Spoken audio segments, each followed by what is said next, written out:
Поштована председателке, најнапред сакам да кажам дека треба да повлечеме неколку забелешки во начинот на уставните судии, како и да констатирам она кое што се јави како генерална потреба изминативе денови, а тоа дека насушно е потребен можеби носење на консензуален закон за избор на уставни судии со кое што ќе се спречи влијанието на партиите во условно кажано изборот на уставните судии.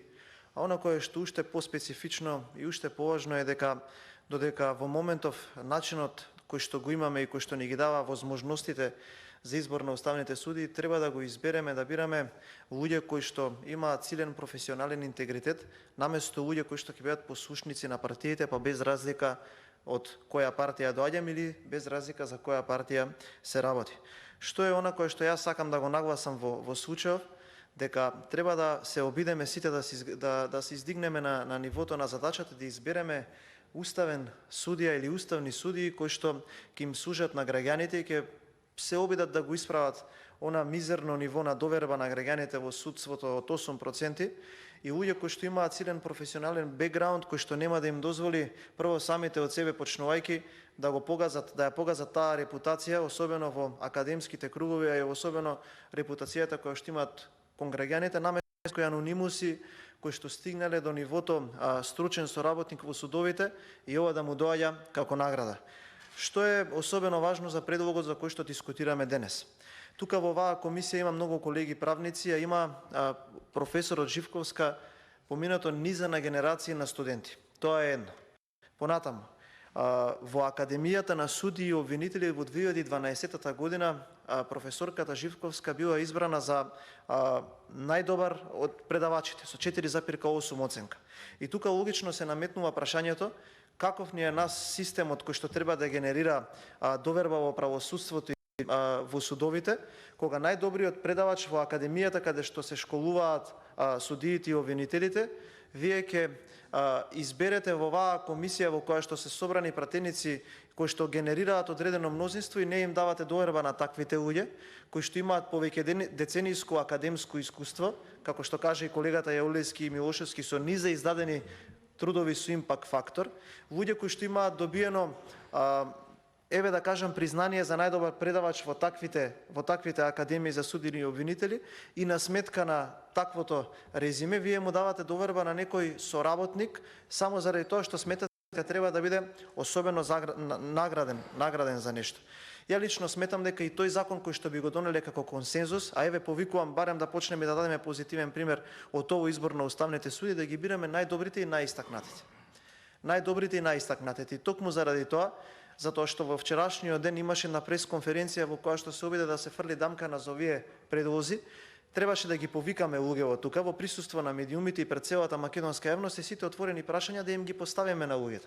Затоа што сметам дека не е коректно на некого вие да му дадете 9-годишен мандат во Уставниот суд, а да не го донесете тука во собрание, прво да го видиме кој е, а второ да му поставиме прашања врз основа на отворените проблеми кои што го тангираат Уставниот суд, па да му дадеме можност на човекот да одговори. Сметам дека тоа е правилно. Ете, не се случи, нема понатака да трошам време на тоа, ќе се фокусирам на она што сметам дека како аргументи треба да натежнат, еве во случајов кај професорката Живковска, но и кај сите оние кои што имаат импозантно CV кои што треба да се најдат таму. Во Уставниот суд во изминатиот период е најчесто поврзан со политиката, затоа што има низа на политички проблеми кои што се врзуваат со Уставниот суд и да бидеме искрени и луѓето кои што седат таму повеќе се познати во јавноста по политиката него по реалните проблеми во правосудството. Дали имаат одлучено или дали нешто имаат сторено за правосудството е многу помалку перцепирано од тоа колку имаат сторено повеќе за политиката. Јас сметам дека во Уставниот суд е особено важно да се фокусираме на сите оние проблеми на граѓаните кои што навистина ги отвараат пред Уставниот суд. Ја тука би разговарал за една работа која што сметам дека професорката Живковска ја поседува во однос на другите кандидати. Уставно право е правото на сопственост. Во Република Македонија има навистина многу проблеми од имотно-правен карактер. Во CV-то на професорката Живковска можев да приметам дека професорката има учествувано како дел од работните групи во закони кои што и така можат одблиску да го решат односно да дадат одговор на многу отворени прашања од страна на граѓаните поврзано со имотно-правните односи. Конкретно професорката учествува во групата за изработка на законот за приватизација и закуп на градежно земјиште, закон за собственост и стварни права, подзаконски акти за законот за катастар и недвижности, законот за катастар, изработка за закон за катастар на недвижности, закон за експроприација, закон за градежно земјиште, закон исто така за градежно земјиште од 2008 година и така натака, нешто што е навистина стварно и материјално право и каде што може да даде свој компетентно размислување во рамките на Уставниот суд, затоа што, како што кажав, дека и самата собственост е уставна категорија. Она што е особено важно е што од 9 кандидати кои што ги имаме пред нас, ние имаме кандидати кои што еден од нив најверојатно ќе стане уставен судија, заради тоа што ова се што се случува во моментов на вака поставени работи без донесен закон со консензус кој што ќе гарантира дека ќе се изберат уставни судии без никакво мешање на партиите, е само, би кажал, театар за народ. Однапред се знае дека Јовевски ќе биде избран за уставен судија. И однапред се знае дека една господја која што работела по кабинетите без ден работно искуство и таа ќе биде избрана за уставни суди. Сега видите каков парадокс имаме ние во држава. Имаме 9 предлога, имаме професор на факултет со децениско академско искуство, професор кој што има издадено низа на трудови, професор кој што е избран за најдобар предавач на Академија на обвинители и суди, и ние ќе избереме господја која што била само член на кабинет и нема денско искуство. Каков парадокс. И сега ние ќе го избереме Љубомир Јовевски, чија основна перцепција во јавноста е дека е апологет на власт. И ние сакаме утре граѓаните да немаат 8% доверба во судството. Како да немаат 8% доверба во судството? Не е во ред. Или еве, кидам еден чекор понапред. Ако сакаме на вистина да создадеме одредена додадена вредност во судството, ние мораме да судиме по мерит системот. Па дури и нашиот предлог да не е во ред, дури и вашите аргументи да се подобри, ние требаше да ги сочиме тука со присуство на судиите. Ако ние сметаме дека Родна Живковска или било кој друг од оние што ги прочитавте вчера, една партеничка од вашата партеничка група, дека е така, требаше да дојдат луѓето тука и да ги прашаме. Но еве, видете сега, пак ќе кажам, каков абсурд се работи. Вчера мнозинството го изгласа за предлог за уставен судија Фатмир Скендер. И јас не верувам дека во просторијава некој знае тој човек како изгледа. Тоа е прво.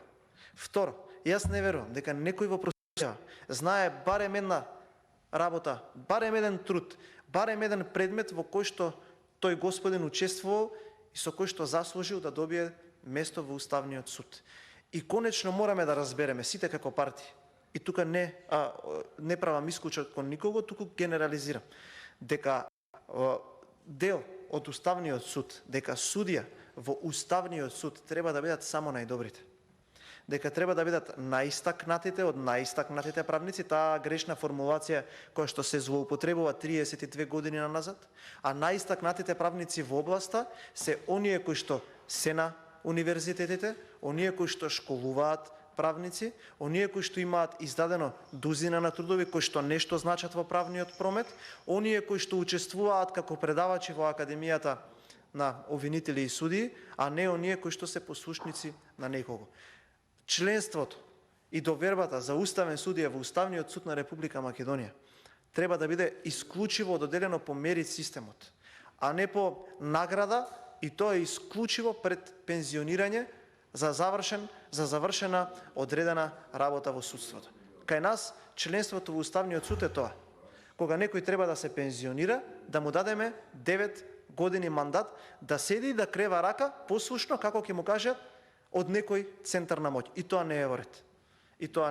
И затоа ќе замолам, дебатите да ги фокусираме исклучиво на компетенциите на кандидатите, исклучиво на сивињата кои што ги има ставено, но со предуслов да не бидат криени, затоа што имаме и таков случај кој што верувам дека наредни денови ќе излезе во јавноста, каде што одреден кандидат за уставен судија доставил сиви до председателот на комисијата, конкретно не велам за сегашниот актуелен председател, можеби и претходниот, кој што подек има обврска материјалите кои што се доставени до одреден председател на работно тело да ги достави до пратениците, па ако навреме сме биле запознаени, сме можеле некој од пратениците и тој кандидат да го предложи, да разговараме исклучиво за професионалните и научните компетиции на тие луѓе. Затоа што ако продолжиме вака и ако сега Некои од пратениците од мнозинството, како што изразе подпредседателот на собранието вчера, па тука половина час ни објаснуваше дека треба да се почитува деловникот, дека треба да се почитува начинот на кој што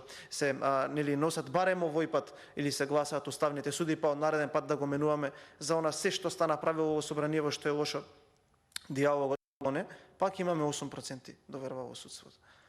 Пак имаме 8%. И пак, кога председателот на Уставниот суд во случајов Добрила Кацарска ќе ги повикува премиерот, председателот на државата и председателот на собранието, тоа ќе се доживува како состанок внатре коалициски, наместо како состанок на 4 би кажал, помеѓу врвни инстанции во оваа држава. Затоа уште еднаш ќе повикам да разговараме за компетициите на луѓето, за нивната професионална и стручна спремност, за нивната академска и едукативна репутација, наместо да разговараме за послушници, за луѓе на кои што треба да им се доделат 9 годишни мандати да одлучуваат за најсериозните прашања во државата и да бидат наградени од страна на политичките елити.